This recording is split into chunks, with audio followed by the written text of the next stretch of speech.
Myself, Professor Rakesh Patel from the Department of Civil Engineering, KLS VDIT Hyderabad. I welcome to the lecture series on groundwater hydraulics. Subject code is 17CV742, 7th semester, model number 2. Today we are going to discuss about lecture number 13. In previously we have discussed one-dimensional flow as well as specific fluid and specific retention from the aquifer, as well as we have discussed the Darcy's law. In today's class, we are going to discuss anisotropic layered soil. Anisotropic layered soil means geological formation with distinguished layers of sedimentary material can exhibit electrical entropies, electrical conductivity in one direction. So it's a continuation of a class of a one-dimensional flow of water through the soil. In today's class, we are going to discuss about porous mediums. Porous mediums means which allows the fluid pass through the layers. Anisotropy means it's a property of a material which can allows it to change or assume different properties in different directions as opposed to in anisotropy. An example of anisotropy is light coming through the polarized. Another is wood, which is easier to split along its grain than across it. So what does it mean? It means the material, the allowing liquid through pass through it. It is saturated soil. It's assumed that each individual layer is a homogeneous and isotropic. The coefficient of a permeability of each layer is different from other layers.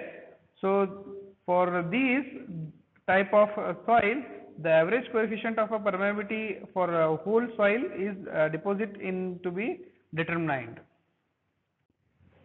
It can be defined as a difference in the soil in one soil physical property along different directions. Anisotropic soil does not have the physical properties when the directions of measurement is changed.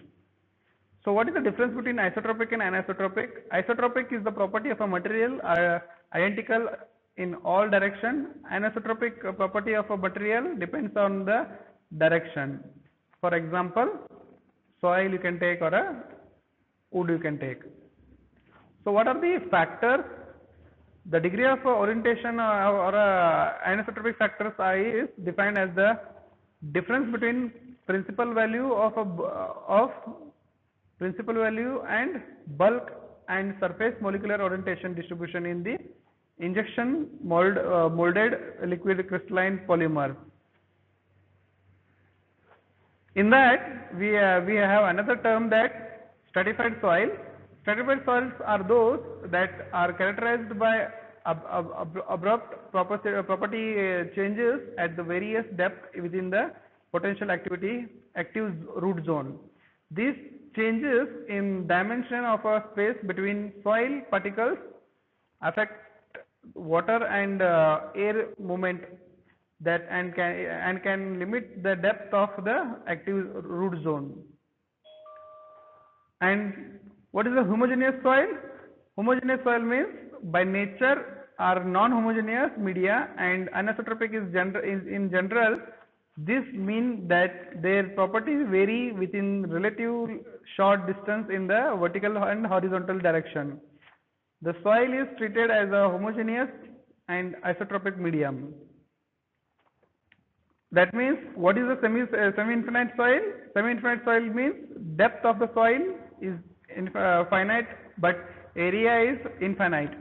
Semi-infinite is an assumption to work out the parameters of the soil. So how does it behave? It behaves the anisotropy is the property of the material which allows it change or assume different properties in the different direction as opposed to isotropy.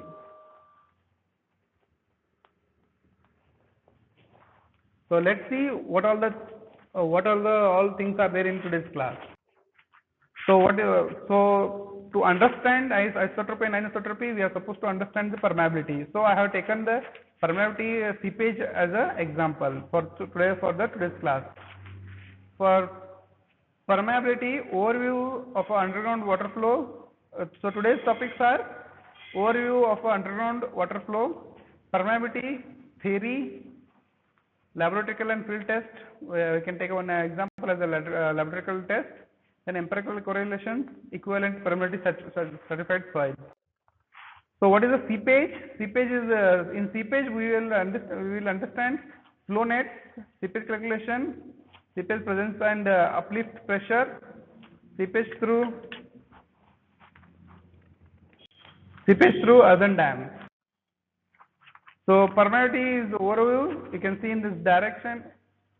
For permeability, we are supposed to understand the hydraulic cycle. So what does hydraulic cycle do? It evaporates, condensed and precipitates. Then infiltration takes place. There starts the isotropic and anisotropic feature. So what is the permeability? Permeability is the properties of soil, allows water to pass through them at the same rate, is a product of a granular nature of a soil. All through it can be affected by other factors such as water bonding in clays. Different soil have different permeabilities. Understanding of which is critical to the use of soil is a foundation or a structural element. Soil and rock are porous materials. You can see in this diagram how this permeability works. When you have a different grain sizes, that grains allows the water to seep inside the material. You can see here. This is called permeable. Fluid flows takes place through interconnected void spaces between particles and not through the particles themselves. No soil or rock material is strictly impermeable. To study flow of water through the porous media is necessary for estimation of seepage loss, estimation for water pressure, evaluation quicksand condition, dewatering system design, drainage system design. You can see in this diagram. Here what happens, the seepage, whatever seepage has been taken place here, seepage to the body of a dam. So wherever the bunds will be there, that time the seepage takes the maximum of angle. That effect you can see, the waves like effect you can see here.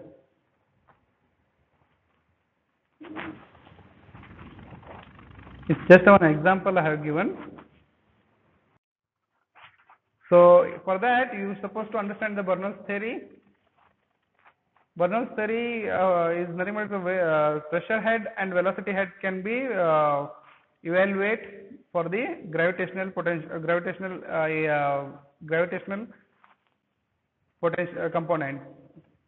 That can be written as Ht equals to Py by W plus V2 by 2G plus Z. That whole equals to zeros. Here you can see as Darcy's law, already we have discussed Darcy's law. In Darcy's law what happens, we will be having a two hydraulic gradients to reduce the pressure.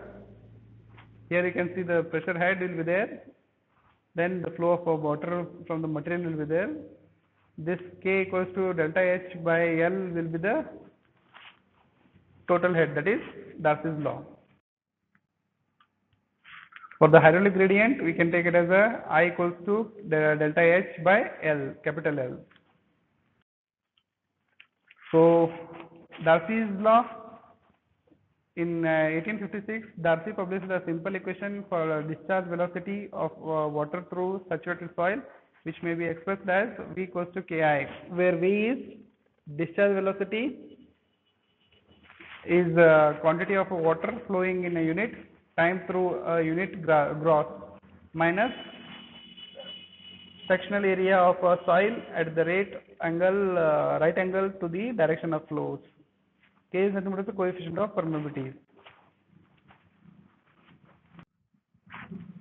So what I can do is it is the flow condition under the which the pressure at the conic or any point in the reservoir remains constant over the time. This flow condition prevails when the pressure funnel shows in this figure has propagated to constant pressure boundary. For groundwater flow in the x direction in confined aquifer, you can take it as an example. You can see this in this diagram. So I have taken as a confined aquifer. For the confined aquifer, this is the ground surface. This is the one borewell point where water will be pumped continuously. For confined aquifer, what I will do, I will take it as this portion as the aquifer, where water flow will be continuous will be there. Then, however, the pressure decreases, like that drawdown value increases. You are supposed to understand this drawdown value because at every point of the pressure, however the pressure changes, like that water flow will be changes. However, the flow of water will be changes, like that drawdown value also increases. You can see here. If you have a less pressure here, less pressure in the pumping, then drawdown value will be higher, lower. However, the pumped value, pumping of the material will be more, like that the drawdown value will be increases. Here you can take it as a one layered saturated soil, one layered anisotropic layered soil. I have taken here as a 5 different layers of the soil, stratified soil.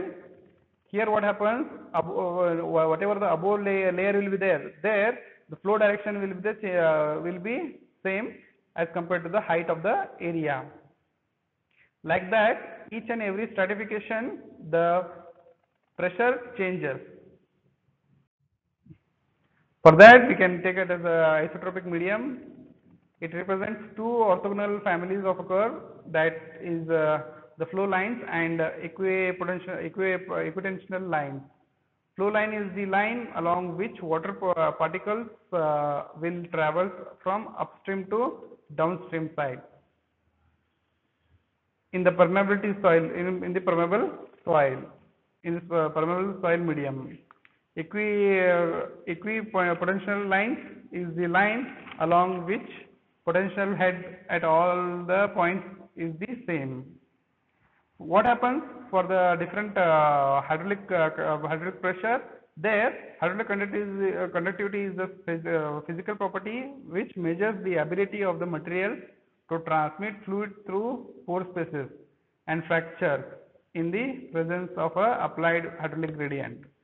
Hydraulic gradient, capital small K at the easy with a it is the ease with a which water is conducted through porous material. So what happens in saturated soil hydraulic conductivity? All pores are contributing to flexures, permeable driven by gravitational force, less common state of a flow in soil. So what are the application? Runoff modeling and ground flows.